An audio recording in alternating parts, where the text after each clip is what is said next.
Di kerjaan, di rumah, di pertemanan, seringkali kita nggak bisa menghindari untuk berdebat. Ini sebenarnya sesuatu yang wajar dan kasih banyak manfaat. Tapi ada aja orang-orang yang sebaiknya lu hindari untuk tidak berdebat sama mereka. Nggak akan menang, nggak akan dapat manfaat. Jadi buat lu yang selama ini sulit untuk berdebat sama orang, tapi nggak tahu kenapa ya, aduh nih orang kok gini banget ya, lu harus stay gitu untuk lihat kenapa. Kalau lu juga termasuk orang yang kalau debat tuh, aduh kok orang pada nggak mau debat sih sama gue, mundur semua, mungkin juga lu harus dengerin ini. Yang ketiga adalah gue pengen banget ngedebat dia tapi gue nggak tahu gimana caranya gitu ya, mungkin juga lo harus ngomong ini. Tapi 3 hal orang-orang kayak apa yang perlu dihindari untuk berdebat adalah: pertama, orang yang udah ngotot; kedua, orang yang nggak mau dengerin dan selalu motong. Kalau udah mulai motong omongan orang, udah nggak usah debat, berhenti aja gitu ya. Yang ketiga adalah pakai emosi. Ini skalanya kan gitu ya, kita ngomongin basicnya. Debat pada dasarnya kan emang sebenarnya kesempatan untuk saling meyakinkan, manfaat buat dua pihak. Buat kita yang punya keyakinan, kita berdebat untuk meyakinkan orang, dan ketika kita bisa meyakinkan orang, kita happy, kita ternyata keyakinanku benar. Jadi otak itu kan tugasnya juga salah satunya adalah memproduksi keyakinan. Nih loh, keyakinannya ini gitu loh, yang harusnya benar ini. Dan ketika itu tervalidasi dengan cara kita bisa meyakinkan orang, maka otak pun happy gitu ya, dan kita pun akan makin terasa. Makanya kita fight untuk meyakinkan orang. Tapi sebaliknya, dalam proses untuk nyari apa yang benar apa yang salah, termasuk keyakinan, itu bisa juga justru apa yang kita udah yakinin terus ternyata salah waktu di debat orang gitu ya. Makanya debat ini sebenarnya gunanya 2 hal. Satu, kita bisa meyakinkan orang, tapi di sisi lain juga kita bisa diyakinin sama orang, sehingga hal-hal yang salah, ya udah ternyata ini nggak apa-apa gitu loh. Ya kita tahu bahwa ternyata dia yang lebih benar. Tapi itu tadi dengan catatan kita mau ninggalin perspektif kita dulu untuk ngerti perspektif di sana apa. Jadi seringkali zamanku masih kecil nonton film silat Mandarin, Tai Chi Master kalau nggak salah tuh. Terus habis itu dia belajar ilmu Tai Chi, terus salah satu syaratnya adalah meninggalkan dulu semua yang dia udah tahu. Karena kalau film silat itu selalu dipukul balas mukul. Sementara Tai Chi dipukul malah bukan ngebalas mukul tapi ditarik, karena justru kelemahan orang ketika orang mukul, orang tuh udah siap untuk menahan pukulan, tapi orang tidak siap untuk ditarik. Justru bikin dia lemahnya adalah ketika pukulannya itu malah ditarik, bukan dilawan balik. Intinya adalah ketika kita berdebat dalam banyak situasi, kita juga harus ngadopsi Tai Chi ini. Kita harus ngelepas dulu mindset kita, caranya ngelawan dia adalah gue sikat balik. Enggak, mungkin memang harus ditarik dulu sehingga terus habis itu baru dikembaliin. Kan kurang lebih kayak gitu. Kalau kita lihat tadi tiga jenis orang. Yang pertama, orang yang ngotot. Otak kita tuh punya mekanisme survival, mekanismenya. Salah satunya untuk mempertahankan apa yang kita yakinin. Ketika orang bisa buktiin bahwa yang kita yakinin salah nih, kita di debat terus habis itu ternyata salah. Ini sama otak itu diartikan sebagai pain, karena belief itu juga produk otak. Dan kalau ini salah ya kita malu. Selain itu kita bertindak terhadap apa yang pikiran kita yakinin. Kebayang kalau yang diyakinin pikiran kita aja ternyata salah. Lalu otak kan juga kayak nggak tahu, nggak punya pegangan nih. Gua harus apa nih kalau gitu? Ketika nggak punya pegangan, maka terus bingung kayak apa. Makanya anak-anak kecil yang dari kecil itu didikte segala macam, segala sesuatunya salah, akhirnya dia selalu kayak orang bingung bahkan sampai gede. Dia linglung sampai orang gede. Karena mekanisme inilah yang akhirnya membuat kita itu ngotot. Karena buat kita penting sekali, buat otak kita, keyakinan kita itu terbukti benar dalam debat, dalam diskusi. Atas dasar ini pula conformity bias bermain. Ini kecenderungan kita untuk mempercayai fakta yang sejalan sama apa yang udah kita yakinin. Kalau kita yakin bahwa bumi itu bulat gitu, maka kita akan cari tuh berbagai macam referensi yang menunjukkan bumi itu bulat gitu, regardless bumi bulat apa enggak gitu. Tapi buat penganut kaum bumi datar gitu ya, dia juga sama, dia akan cari fakta-fakta bahwa bumi itu datar. Coba lihat nih, gue jalan dari sini ke sono kan lurus aja, nggak ada ngegelembungnya, nggak ada apa-apanya. Dasarnya adalah conformity bias itu, dan conformity bias itu buat nge-serve bahwa otak kita tuh butuh untuk punya pegangan. Itu dulu. Nah, kalau udah ngotot, nggak ada gunanya ngedebat karena dia udah nggak bisa lihat sisi lain. Dia cuma berdiri di posisinya mereka, nggak kayak yang tadi Tai Chi. Untuk bisa menyerap, untuk bisa dapet ilmu baru, dia harus ngelepas dulu supaya dia bisa ngelihat dari sana tuh gimana sih view-nya gitu. Kalau dia udah nggak mau ngelepas, maka udah nggak bisa apa-apa. Jadi percuma kalau orangnya udah ngotot dan otak udah sibuk bertahan terhadap apa yang diyakinin, ketimbang coba lihat sisi lain. Jadi nggak akan kelihatan sisi lainnya. Jadi otak kita tuh kan sebenarnya kalau kita ngomongin bahwa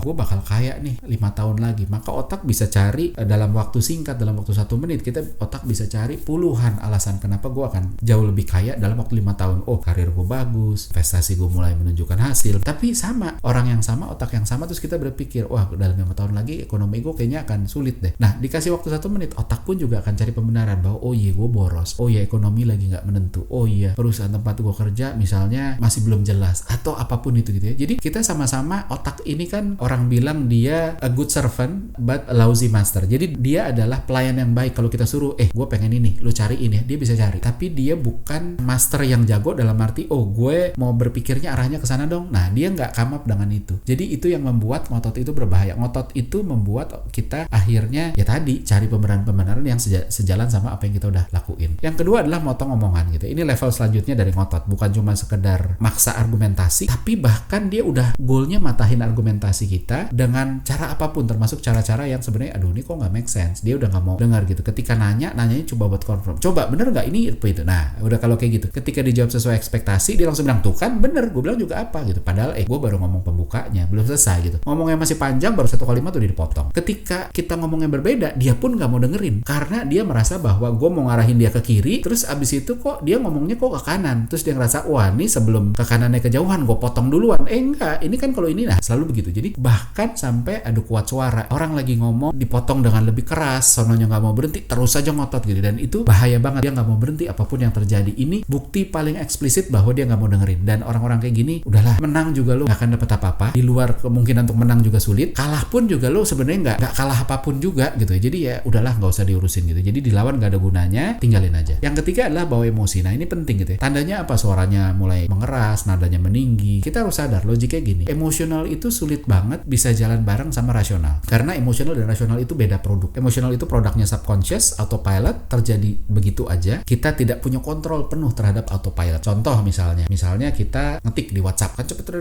gue tanya gitu, di bawahnya huruf C apa, atasnya huruf N apa, kirinya huruf S apa. Oh kita butuh mikir karena kita berpikirnya secara pilot. Tapi waktu kita ngetik itu autopilot. Autopilot itu sebegitu powerfulnya, tapi kita tidak punya kontrol. Sementara pilot kita punya kontrol, tapi tidak sebegitu powerfulnya. Nah emosi ini kita tidak bisa kontrol. Bayangin gimana lu bisa debat untuk nemuin sesuatu yang make sense ketika pembicaraannya udah melibatkan emosi yang notabene dia adalah produk yang tidak bisa kita kontrol. Jadi sulit untuk orang bisa ngomongin rasional. Rasional itu pilot, emosional itu autopilot. Makanya orang emosi itu suka rasional gitu ya. Cinta itu kan emosi. Gak bisa tuh bawa perhitungan. Aduh, gue mau jadi nama dia kenapa? Soalnya dia duitnya banyak segala macam. Ngomong sama orangnya langsung. Orangnya kan langsung, lu matre ya. Karena itu dua produk yang berbeda. Sedih, nangis di depan orang. Kita juga ada sesuatu yang menyedihkan gitu. Terus kita nangis di depan orang. Kita nggak malu gitu. Kalau kita mikir rasional, aduh malu ada orang lagi kanan kiri. Walaupun sesekali gitu kita keburu nangis, tapi kita nutupin karena nggak enak. Tapi nangisnya tetap kita nggak bisa kontrol. Itu bukti bahwa emosional itu adalah sesuatu yang tidak bisa dikontrol sehingga nggak bisa rasional. Sama kita lagi nyetir tiba-tiba disalip sama orang dengan cara yang kasar gitu ya, reaksinya emosional, terus kita kebut kepot-kepotan, terus habis itu sampai ngebahayain orang, ditilang juga. Konyol, lu disalip begitu kan tuh emang apa sih? Uang lu hilang? Enggak. Mobil lu lecet? Enggak juga. Terus apa?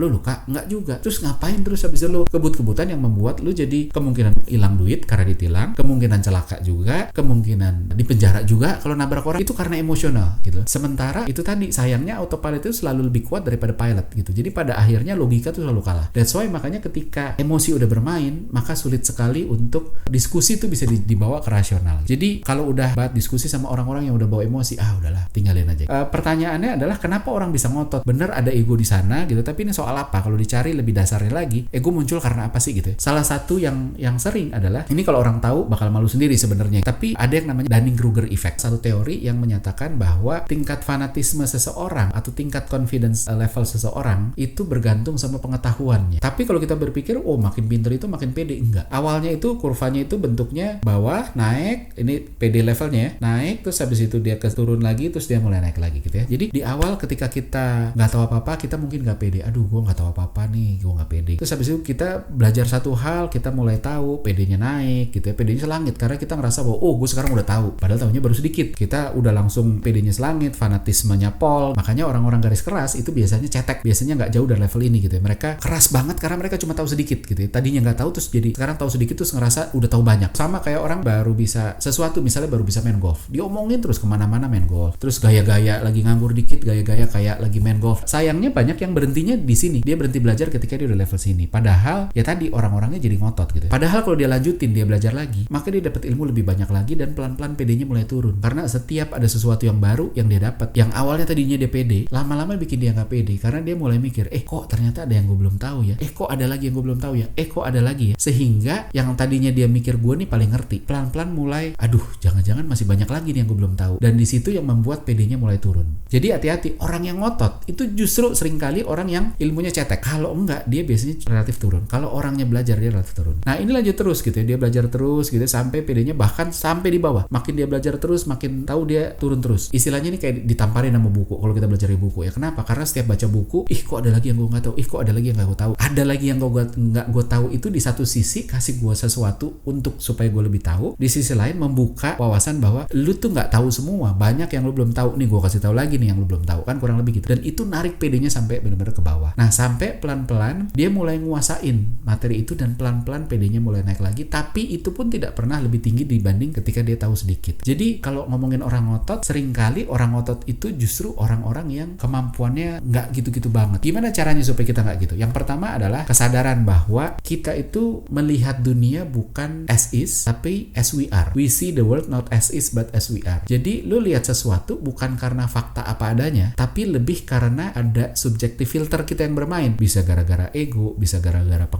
pengalaman, kemampuan, bias, dan lain sebagainya. Kalau kita ngomongin brand aja yang gampang. Brand yang sama itu bisa dilihat sama dua orang, bahkan orang kembar identikal itu bisa punya pendapat yang berbeda terhadap satu brand. Yang satu bilang bagus banget, yang satu bilang ya bagus tapi nggak banget, atau bahkan bisa jelek banget. Karena itu tadi subjective filter yang bermain di sana. Misalnya stereotyping juga, ada penjahat bertato gitu, sehingga ketika ketemu orang bertato kita mulai melipir, waduh ini penjahat nih, kenapa? Gue pernah dipalak dulu kalau ketemu orang bertato gitu ya, makanya gue melipir. Dan itu wajar, itu mekanisme kita untuk survive. Dan berkali-kali ditodong orang bertato itu bikin kita untuk punya defense mechanism untuk menghindar kalau ada orang bertato. Karena kita pikir kalau kemarin ketemu bertato kita ditodong, ini ketemu ditato lagi, maka kemungkinan besar kita bakal ditodong lagi, maka better menghindar. Kita melihat dunia, padahal tato itu belum tentu ada hubungannya sama kejahatan, sama penjahat gitu. Makanya ketika kita diskusi, subjective filternya dilepas dulu, dicopot dulu sebentar. Anyway ini cuma diskusi loh, mau bener mau enggak, mau kita menang atau enggak di debat ini, di diskusi ini, tidak ada kewajiban buat lu untuk merubah keyakinan lu. Ya udah, debat aja, terbuka, dilepas dulu untuk lu bisa ngerti, oh dia tuh datangnya dari sana, sehingga oke, kalau kayak gitu gue jadi tahu. Ada orang lihat pemandangan keluar gitu ya, ke gunung, dia pakai kacamata hitam, terus dia bilang mendung ya gitu, padahal cerah. Orang ini nggak akan pernah bisa bilang bahwa enggak, ini nggak mendung sampai kacamata hitamnya dilepas dulu, supaya terus dia bisa lihat, oh lo lihatnya begitu ya, sorry ya gue tadi pakai subjective filter gue. Nah subjective filternya itu dilepas dulu. Terus sama, balik lagi, gue selalu ngomong safe space. Safe space ini juga penting, sadar bahwa diskusi ini bukan tentang nyari siapa yang benar siapa yang salah, bukan masalah siapanya, tapi apa yang benar dan apa yang salah. Ini bukan soal gue versus lu, ini soal kita. Jadi nggak ada ego, nggak ada yang menang, nggak ada yang kalah, adanya menang sama-sama. Kalau gue salah terus gue menang, maka bahaya buat kita berdua karena kita jadi sama-sama salah. Kalau gue salah terus gue kalah, maka gue akan ngerasa selamat karena untung lu kasih tau gue, sehingga gue salahnya tuh nggak kebablasan. Jadi ketika kita bisa menciptakan diskusi ini, debat ini sebagai debat yang space yang safe, akhirnya orang jadi tidak membawa-bawa emosi ke sini, orang nggak defensif, dan akhirnya semua jadi dapat value dari debat ini.